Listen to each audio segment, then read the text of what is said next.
Hello everyone! Today I am going to talk to you about why I changed the gear ratio in my Yamaha Tenere 700. Just very quickly, what did I change? The rear and front sprocket. The front now has 14 teeth and the rear one has 47. This is the stuff I will mount to my motorbike. It's some Italian brand chain set. The chain is made in Japan. I think something similar like the DID chain. Not sure about it. Please write in the comments if you know more about this one, or if I made a wrong solution with this set. But yeah, this was the only available on the market with the specific teeth 14 and 47. This chain set came with a rivet locking, which I really don't prefer, but this was it. First, let's see how I changed it. Alright, the first part is done. I just removed this plastic thing from here. There is nothing much to say about that, you can do it yourself.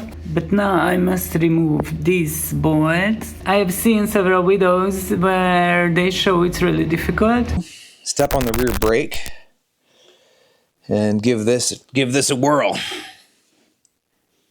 Holy shit, mine's loose. Wow, I'm glad I checked this. This is bullshit.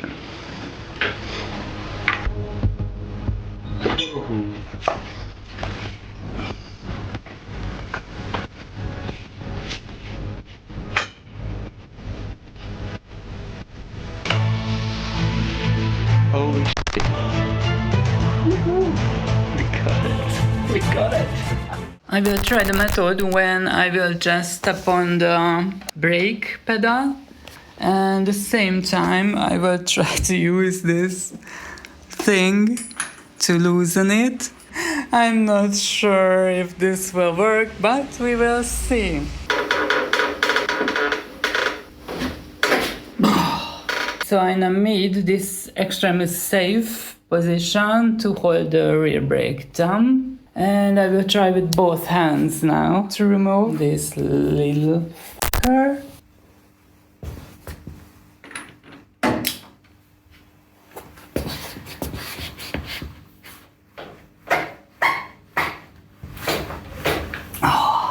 Yeah, it's still not enough. And now there is a super safe rear brake rotation solution. Let's see if it works. Oh.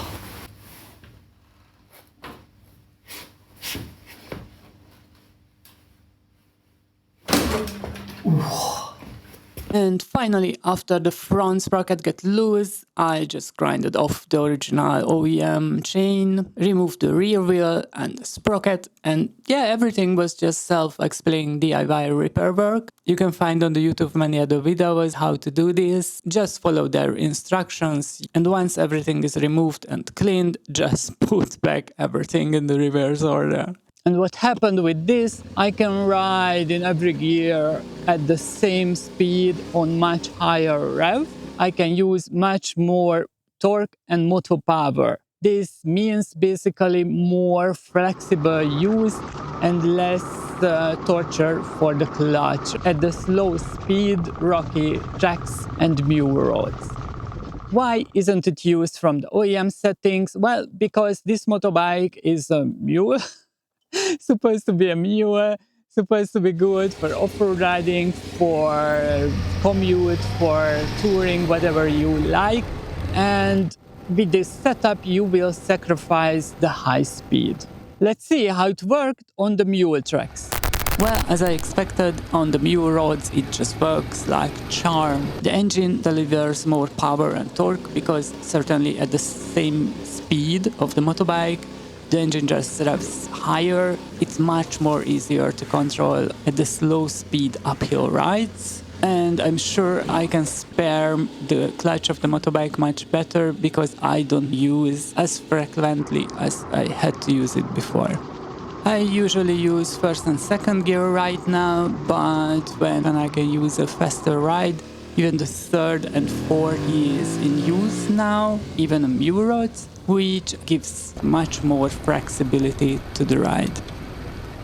Now let's see how it works on the longer gravel roads. On easy gravel roads, and as it's called here in Italy, Strada Bianca, the ride is no better, no worse. I simply don't use mostly the first gear because the second gear is good enough even to start your motorbike. I just use the gear set from the second to the fifth and feel the motorbike powerful enough for any situations. Only thing I must take attention right now, the motorbike is much more powerful and for the acceleration it responds much more dynamic. So let's say there is no better or worse change for the gravel roads. And now let's see on the motocross track. On the motocross tracks, with the original setup, it was always hard to decide in the tight corners, should I use the first gear or the second one? Because in the first gear, I just had to rev up the motorbike too much. And in the second one, I had to use the clutch many times. It was not really healthy for the motorbike, and controlling the bike was even difficult. But right now I can just use the second gear without any problem in every corners, which gives much more flexibility yet again, and there is not much chance to put in neutral in these corners. The second, the third and the fourth gear is right now optimal for the motocross tracks, and yeah, it's much more fun to ride like this. And finally, what changed on the highway speed? Riding high speed at highways, this is not the setup for that.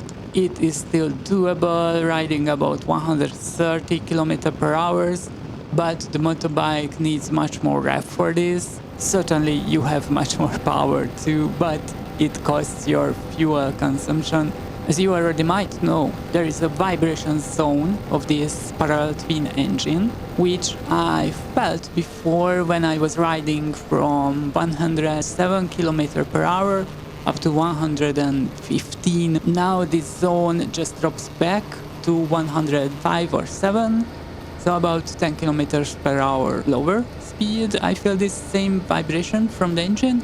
And riding right now about the 110 and 20 zone feels the motorbike much smoother, but riding 130 the engine revs just a little bit higher as I prefer.